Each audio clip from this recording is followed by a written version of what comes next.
This is Radar on the Radar Entertainment blog, coming to another edition of Movie Observations. This is and review. This is number 141. So this week, I got some good movies. So first one I watched was Sonic number 2. As a child growing up, I didn't actually own Sega Genesis or a lot of those game systems, but I had friends. And that's how I got exposed to it and really liked it. Eventually, they made multiple cartoons of Sonic the Hedgehog that I also watched that was pretty good. Until I eventually had a handheld system and then an actual system, but either way. So this movie, obviously, as I mentioned before, it didn't have to be almost 2 hours long, but you enjoy those 2 hours when it's a good movie. So, it's got laughs, it's got humor, so it's a little bit, comedy a bit, and science fiction because of, it's a talking hedgehog, and there's all these characters. There's action and adventure because there's all this scenery and things that they're going on. They got to save the day, so it's like a superhero movie. So it's a lot of genre mixed into one. And I'll say this, Jim Carrey, he's been good at playing some kooky people over the years, like The Grinch, Count Olaf, things like that. And he really put on this role of Dr. Eggman. But the problem is, he's a stumpy dude, not a tall, slender, skinny man who looks like he's from Hollywood. They just shaved his head and gave him a mustache. That's one of the issues I have with this movie is, he doesn't really look like the guy as much as you think. I like that James Marsden has found a new home after being in the X-Men franchise as Cyclops, that he's now in the Sonic the Hedgehog franchise. I like that they introduced Knuckles to the movie. If you see the cover of the movie, Knuckles is the red one. He's my actual favorite character from Sonic the Hedgehog characters. They introduced Tail, finally. Sonic's, sidekick. That was pretty good. And, obviously, I like seeing Adam Pally again because he's one of my favorite Jewish comedic actors. And it was cool to see that Shamar Moore was in this movie because I had absolutely no idea that he was in the movie, because when I saw these trailers, I was like, I didn't see this guy before. And that was cool because I'm a huge fan of his from SWAT and other movies. So yeah, this is probably the best movie I watched from start to finish this week because it was great. Then I watched A Day to Die, which is in a long list of straight-to-DVD movies that Bruce Willis is either in for 2 seconds or he's in it, but not that much. He comes back.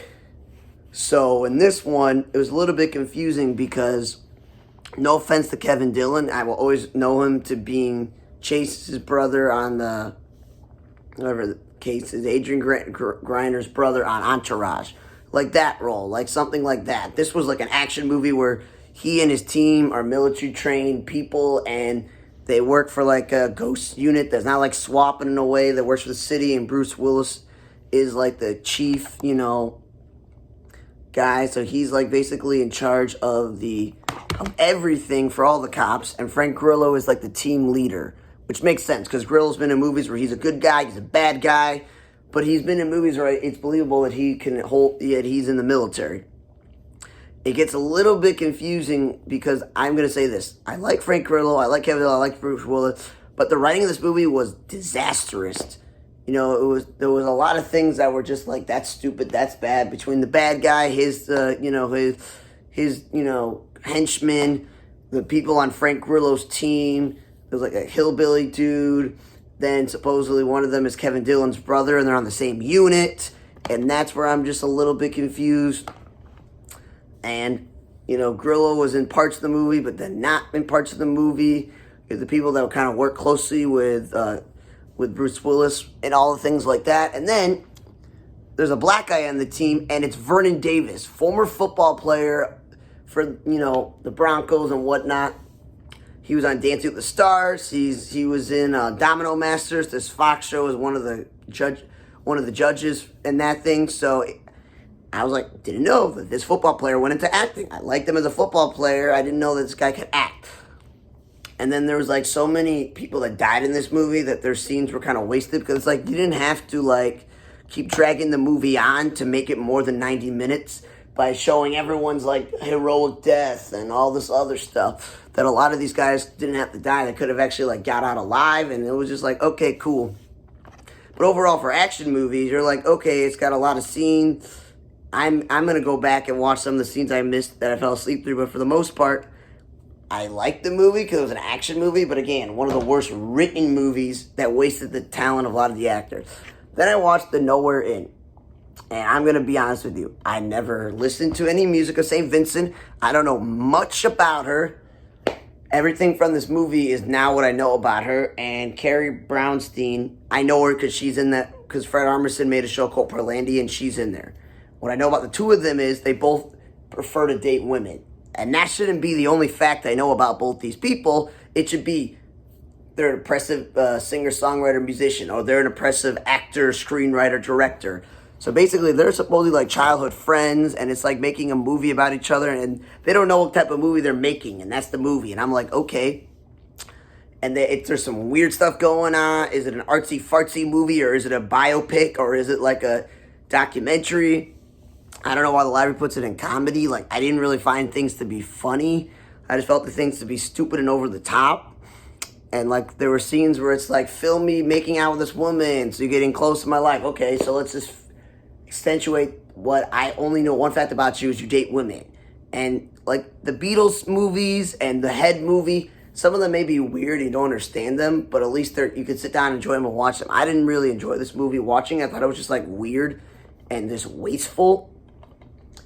But the only saving grace is that it's a short movie. Then I watched National Champions, which was based off the whole college football players wanting to be paid like professionals, NIL deals for their likeness and things like that. And there's a lot of players that boycotted and actually wanted to get, money and stuff like that and the recognition. And this movie was slightly confusing. Some of the scenes, so I will say this wasn't the world's greatest written movie, that I was fully up along with my roommate, and there was just a few scenes and a little bit of the writing that confused us with the movie and things like that. There was no like on the screen, because it's based on a true story and what's going on, that there's nothing on the screen that tells you information. It just abruptly ends. Kristen Chenoweth is horribly acted in this movie, and I felt like her story plot of like, my husband is the coach and he's never around, and we're going to show her having like multiple sex scenes with, Timothy Olyphant, who's a good actor. It was wasteful, and I thought his character was wasteful until they showed why he's in the movie. Lil Rel isn't that convincing as a football player, former football player or coach, because like me, we're both short people, and he's a little stocky, so maybe it makes sense. But for the most part, the main acting in this movie is Stephen James, who I didn't know who he was until this movie, British actor, who was supposed to share the birthday with me, and J.K. Simmons playing the coach, and then you have the people in the movie that are playing his teammates and everyone else in the movie. Tim Blake Nelson has an interesting role in this movie. Jeffrey Donovan plays somebody from one of the conferences or in charge of whole college football. Koshner's in charge of one of the leagues. And we all know him because of his role on Anchorman for the most part. It's the sports anchor. So he was a good job of playing like a rich guy from the South who's in charge of one of the conferences. Donovan played his role perfectly. You want to hate these people. You don't believe anything they say. Uzo Aduba from Orange is the New Black, her role was actually pretty good. So they got a lot of good actors in this movie, and overall, just some of the writing was a little bit confusing. And again, it didn't have to be almost 2 hours long. A little draining, because I said they wasted like 2 to 3 scenes with Kristen Chenoweth's sex scenes that I was like, yeah, no one really cared. This isn't like Angelina Jolie or Katie Holmes or Hilary Swank, like big-time actresses that we need to see their sex scenes. She's a Broadway actress. Like, it doesn't really do that much. Then I watched the movie Sundown with Tim Roth. I picked this out because I was like, it says it's an hour and 23 minutes. Well, it turned out to be an hour and 16 minutes, and somehow for a short drama that was horribly written, boring, stale, dry, super confusing, they had to have 6 minutes of credits. Like, why do you need 6 minute credits? It's not like you were a science fiction movie or an animated movie with all the children's stuff. I don't get it.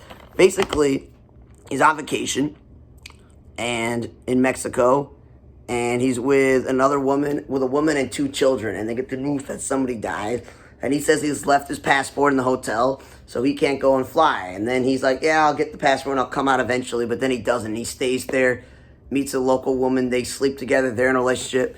Obviously, maybe his passport wasn't lost, whatever the case is he stays at a crappy motel, his stuff gets taken. Eventually, the woman calls him and keeps bothering him, like why he hasn't come back, and you're like, is this his wife? And then you find out maybe it's his sister, because it's confusing where he signs papers. You're not sure if it's like a divorce attorney or some sort of like other thing. The two younger kids, like if they're his or they're like nephews and nieces. They never explain which relative died, like what's going on. It was just like him just going around Mexico, doing whatever. He affiliated himself with the cab driver and some other people that were bad. They killed his sister, or the woman his wife, whatever it was, that she gets killed. There's like that scene, and then he's in prison, and then it's all this other stuff, and it's just like, okay, what was the point of this movie? What's going on? Like, Tim Roth has been in a wide range of dramatic movies, and obviously he was in Incredible Hulk movie, I think. So it's like, why would you waste your time on such a dry, boring, confusing movie? I just don't get it. Then I saw Scooby-Doo meets Courage the Cowardly Dog called Straight Out of Nowhere. And I will preface this as I'm one of the biggest Scooby-Doo fans. I watched the original Scooby-Doo when I was a kid because I watched all the original Hanna-Barbera shows. Every single version of Scooby-Doo. Obviously, there's some versions that came out when I was in high school and college I didn't watch. But I saw the Scoob movie that they obviously scrapped the second one with the merger and stuff. And I saw pretty much every straight-to-DVD movie. Like, they redid Zombie Island again. There was some other ones.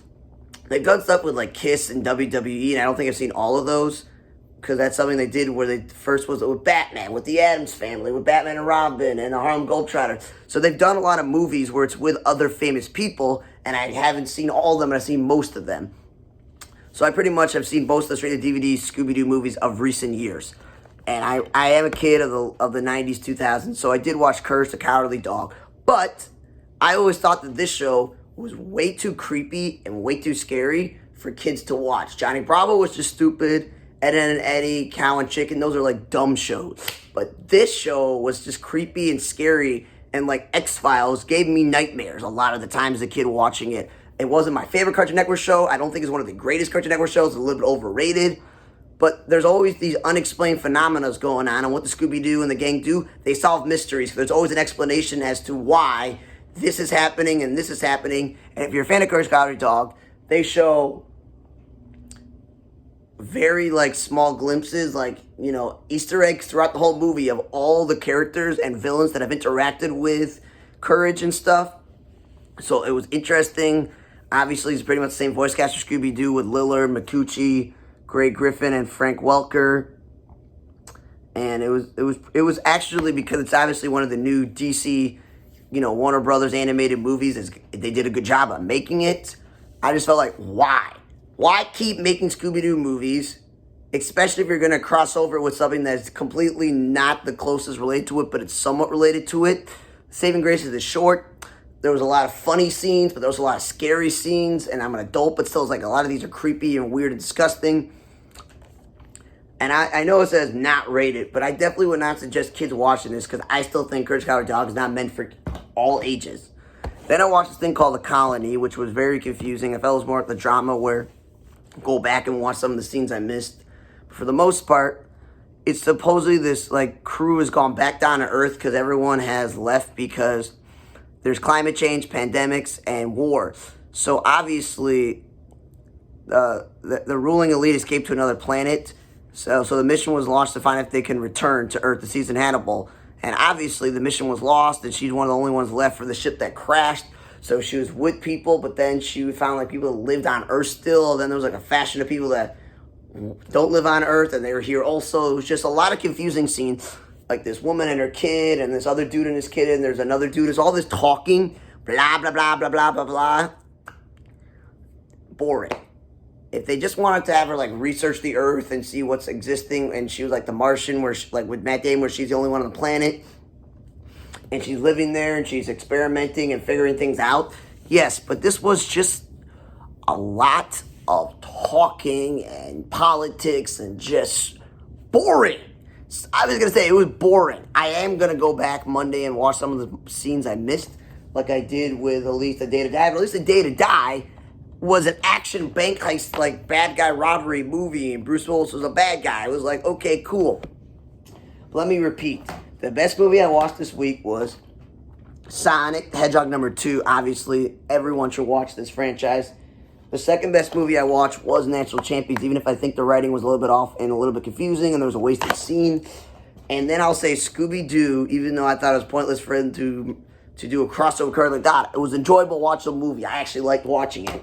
Obviously, I said A Day to Die was one of the worst written movies, but it's a cheesy action film. That's what Bruce Willis has been doing.